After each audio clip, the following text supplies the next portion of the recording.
Hola a todos. Vamos a tratar el tema de operadores, con el que todavía no hemos empezado a hacer prácticamente nada. Y bueno, como recordatorio de lo que habíamos visto hasta ahora, vimos que había una sección de variables del script, que la podemos seguir manteniendo como siempre. También una sección de métodos del script, en la que en el vídeo pasado vimos que había un montón de métodos que se autodisparaban bajo ciertas condiciones. Y de instrucciones que metimos dentro de estos métodos, en todos ellos, era el print con el que podíamos componer frases que mostrar en la consola. En esas frases vimos que se podía mezclar palabras, bueno, textos fijos con valores de variables. Bueno, el problema que tenemos ahora mismo, ahora que sabemos sacar variables y mostrar información por consola, es que no hemos tratado todavía el tema de modificar en ejecución el valor de las variables para que éstas tomen valores diferentes del inicial. En este caso, pues he puesto un contador y vamos a partir únicamente de los métodos start y update durante todo el vídeo para comentar un operador en cuestión que se llama asignación y es el operador general que vamos a utilizar siempre para modificar un valor de variable. El operador asignación tiene la siguiente estructura. Primero se pone el nombre de la variable que queremos modificar, se sigue del operador de asignación y aquí a la derecha podemos poner lo que se denomina una expresión, que ahora veremos qué posibilidades tiene, pero tiene que ser una expresión cuyo resultado final coincida con el tipo de la variable que estamos asignando. Con esto de la expresión, vamos a poner el caso más típico de expresión, un entero a palo seco. Si finalizamos con punto y coma, este operador de asignación se va a encargar de que en el primer frame de ejecución el contador tome un valor de 5. Como es un operador que se utiliza para todas las variables que hay en el motor, vamos a ver algunas posibilidades con variables que son un poco más raras. En el caso de los float, vamos a hacer una variable que sea un porcentaje, más de lo mismo, nombre de la variable, operador de asignación, y aquí la única diferencia es que para meter un número con los decimales que queramos, por ejemplo 5,085, si lo dejamos así poniendo el punto y coma al final, el motor nos va a saltar un pequeño error. Vamos a verlo para que veáis cómo lo gestiona, ¿vale? Si venimos al Unity y vamos a consola, inmediatamente ya nos empiezan a salir errores. A partir de ahora estaremos todo el rato con errorcitos. Y bueno, me dice que un doble no puede ser implícitamente convertido a un float y no se quede poner el sufijo f. Lo de poner el sufijo f, que esto os va a pasar, me sigue pasando a mí años después, ¿vale? Se refiere a que siempre que marquéis un número que tenga una coletilla de decimales, a este motor hay que ponerle una f al final. La explicación es la siguiente. No me gusta que César lo maneje de esa manera, pero es que los float en programación tradicional se pueden manejar de dos maneras. El float típico, o sea, el que estamos usando aquí, es un float que ocupa 4 bytes, o sea, 32 bits, 32 unos y ceros, que dan pie pues, a unos, vamos a poner, 4.000 millones de valores diferentes. ¿Vale? En cálculos astronómicos o en cálculos de algunos temas de química, sobre todo, pasa que hay floats que tienen valores muy largos me refiero a cantidad de decimales o a cantidad de ceros. Para esos casos hay un tipo, vamos a probarlo si queréis, que es el tipo doble. Vamos a poner gran porcentaje. Y este tipo, por así decirlo, permite que haya mucha más cantidad de decimales, dando pie a valores ya de órdenes un poco astronómicos, ¿vale? Si os parece, os voy a compartir la calculadora de Windows y vamos a hacer un pequeño cálculo para que os hagáis idea de estas cositas. Esto, por así decirlo, no es más que teoría pura y dura del motor, pero creo que es interesante que lo tengáis en cuenta. Eh, a ver, un segundito. La calculadora, os la comparto un segundo así, ¿vale? Vamos a cascar un 2 y con el operador de elevado a vamos a poner 2 elevado a 32, que esto sería para el float de 32 bits. Salen unos 4.300.000 valores distintos. Ojo, porque el entero normal, por así decirlo, va a tomar valores entre 2.100 millones y menos 2.100 millones. Los floats se almacenan de forma un poco rarita y aunque más o menos van a ir en el mismo orden, a ver, es un poco raro que haya 4.300 millones de enteros y 4.300 millones de floats, ¿vale? Lo que pasa es que los float pierden precisión a medida que te alejas del cero. Entonces sigue habiendo 4.300 millones de valores diferentes, lo que pasa es que algunos corresponden a porcentajes. Además, no voy a entrar en esos temas, el formato de guardado de un float es un poco extraño porque internamente en sus unos y sus ceros guardan una expresión de la forma base por factor elevado a exponente. O sea, realmente en los 32 bits de un float se guardan tres numeritos que forman el número en formato científico, por ejemplo, 10 o 6 por 10 elevado a la menos 23, ¿vale? Que es uno de los valores aproximados de uno de los cálculos físicos de gravitación, ¿vale? Bueno, el caso es que con un float podéis representar todos estos valores diferentes, pero con un doble de estos de 64 bits, para que os hagáis una idea, aquí hay 10 dígitos, pero con un 2 elevado a 64 tenéis, pues eso, 10, 20, 21 dígitos, ¿vale? Es un número muchísimo, muchísimo mayor.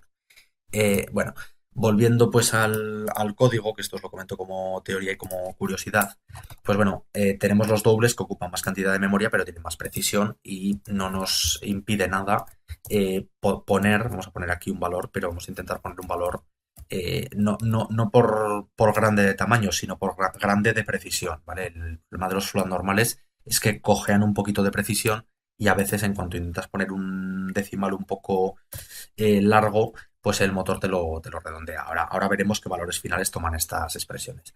Fijaros en el detalle de que usando dobles no tengo que poner el float. Y bueno, algunos me diréis, pues estando los dobles, ¿para qué narices usar los simples? Y bueno, cuestión de gustos. Yo he hecho miles de pruebas y con los float normales yo he llegado a hacer cuentas de temas de gravitación con este valor que os digo del 6,23 por 10 elevado a no sé cuánto, que es la constante de gravitación universal, y el float normal no me ha dado fallos, ¿vale? Simplemente un doble va a requerir más cómputo a la hora de hacer cálculos. Entonces, si la variable es manejable con float, convendría manejarla con float. En vuestras manos dejo que hagáis pruebecitas con los doble, yo por mí encantado. Bien, continuando con estas variables, más variables primitivas, pues bueno, teníamos los booleanos, ¿vale? En este caso, la asignación del booleano se hace variable, interruptor, interface no, interruptor, y en este caso no podemos meter números, o sea, sé que ha habido lenguajes en la historia que permitían que el booleano guardase un 0 para el falso y un 1 para el verdadero, pero en C# solo podemos asignar o true o false, ¿vale? Una de las dos opciones. Vamos a poner un true, por ejemplo. Y para terminar, nos queda un tipo primitivo más que es la string. Vamos a llamarla texto.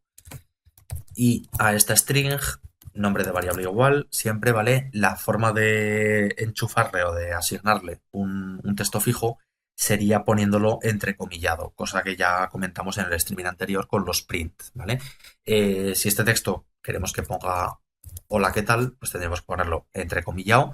Ya sabéis que entre comillas podéis poner cualquier tipo de símbolo, cualquier tipo de operación, que simplemente los caracteres que hay entre las comillas van a pasar a la zona de memoria de la variable de texto. Finalizaríamos con punto y coma y vamos a echar un pequeño vistazo a cómo el motor maneja estas asignaciones y si nos da algún tipo de error que no debería.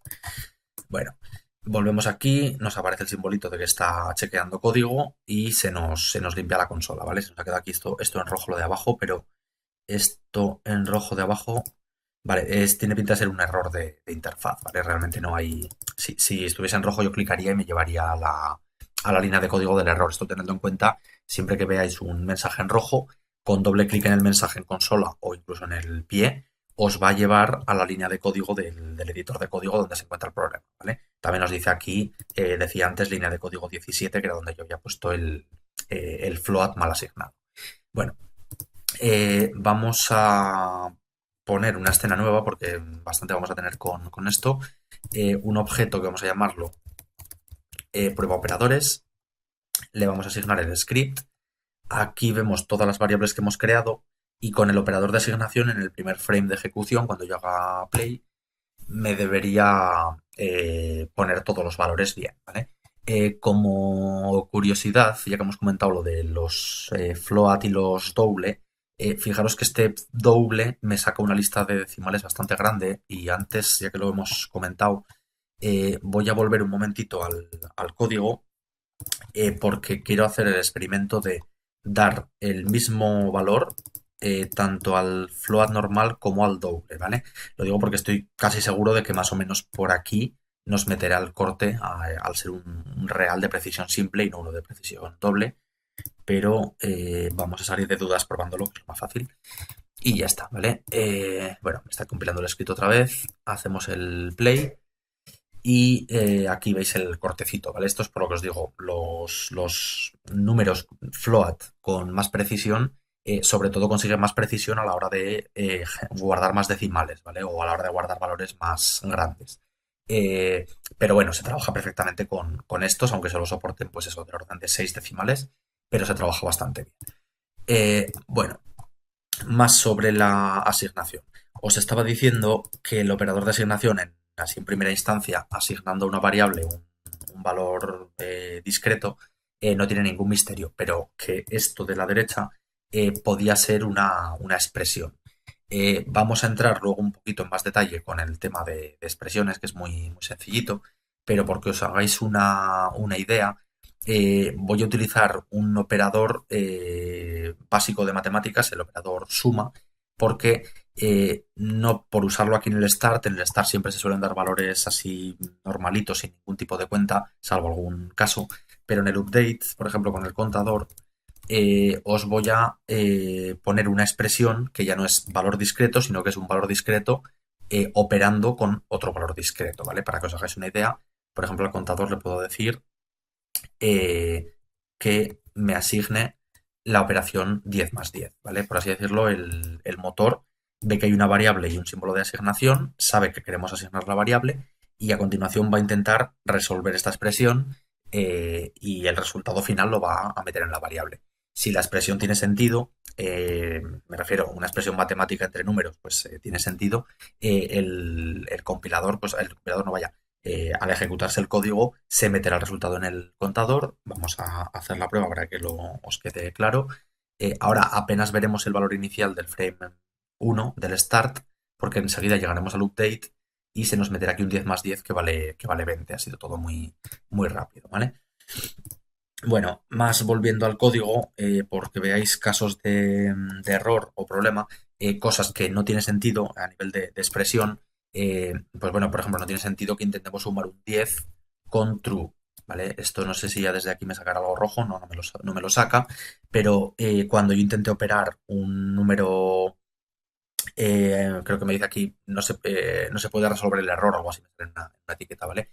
10 más verdadero, no sé hasta qué punto me lo explicará Unity, pero creo que me dirá que no puede hacer una operación entre booleano y entero. Sería lo más normal.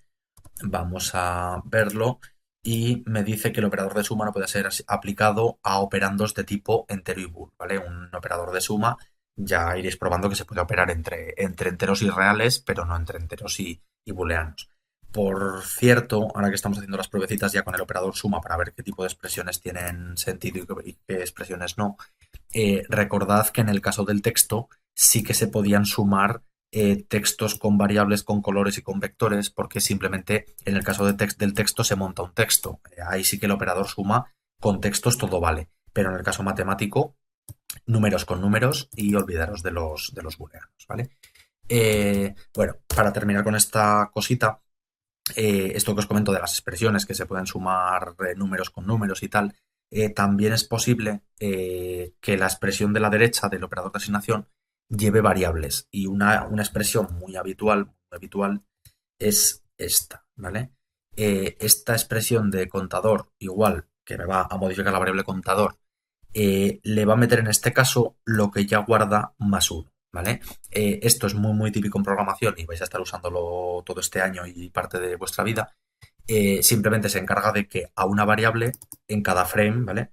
se le asigne lo que ya tiene más uno. Es decir, esto implementaría realmente ya un contador, porque hasta ahora lo que hemos hecho ha sido muy ligerito y muy teórico, pero enseguida vamos a necesitar contadores pues, para gestionar, por ejemplo, el enfriamiento de un arma a la hora de disparar el siguiente proyectil, o simplemente un contador de una granada que quiere explotar. Pues bueno, con este operador de suma vamos a ver que el contador sí que en cada frame nos acumula uno más, ¿vale? 48, 50, 66, con la peculiaridad de que esto nos lo está sumando no una vez por segundo, o sea, el contador sube mucho más rápido que uno por segundo, sino que nos está subiendo una unidad por frame. Bueno, esto, volviendo al código ya para terminar, es un poco curioso, pero fijaros que esto se ejecuta una vez por frame y el programa se ejecuta 60 veces por segundo. Es decir, el update se ejecuta 60 veces en cada segundo y es complicado conseguir que se sume uno por segundo. Vamos a hacer un pequeño apaño que no va a ser lo que hagamos a largo plazo, pero por ejemplo al porcentaje le podemos sumar, vamos a darle porcentaje igual a porcentaje más 1 partido por 60, ¿vale? Si yo sumo 1 partido por 60 y lo hago 60 veces por segundo, en un segundo acabaré sumando 60 partido por 60, que es 1, ¿vale? El 1 partido por 60 es aproximadamente este valor de aquí, y como esto lo ejecutaré 60 veces en un segundo, tendré que aproximadamente sumo 1 por segundo. Digo aproximadamente porque en muy breve nos interesará hacer que las cuentas de segundos, sobre todo, tengan una precisión total y absoluta. Y veremos casos en los que hacer esta cuentecita de la vieja no consigue una precisión total y absoluta, ¿vale? De hecho, vamos a verlo en ejecución, a ver si conseguimos encontrar algo de algún problema potencial. Este contador de porcentaje, fijaros que 6 7 va un poquito más lento de lo que debería ir, ¿vale? Y nos interesa que todo vaya a la perfección. De hecho, el problema, que ya os lo adelanto desde ahora, es que si nosotros sumamos una vez por frame un valor fijo, si el frame rate decae mucho, o sea, si los FPS bajan a 2 o 3 por segundo, tenemos que el contador de segundos se ralentiza muchísimo, ¿vale? Y puede que nos interese que, aunque el frame rate baje de valor, nuestro conteo de segundo sea de un segundo en cada segundo y no de un segundo cada no sé cuántos, bueno, o de una unidad cada no sé cuántos frames, ¿vale? Bueno, hasta aquí el operador asignación con el que vamos a trabajar todos los siguientes vídeos, pero siempre variable igual a expresión, sea una expresión simple o sea una expresión matemática. Esto vamos a dejarlo aquí porque quería continuar hablando de otro tipo de variables. Fijaos que nos hemos dejado muchísimas de las variables importantes, pero esto sería lo que se cumple para todas las variables primitivas, ¿vale? Es decir, para todas aquellas que desde el interfaz de Unity podemos ponerles un valor numérico de texto o de booleano.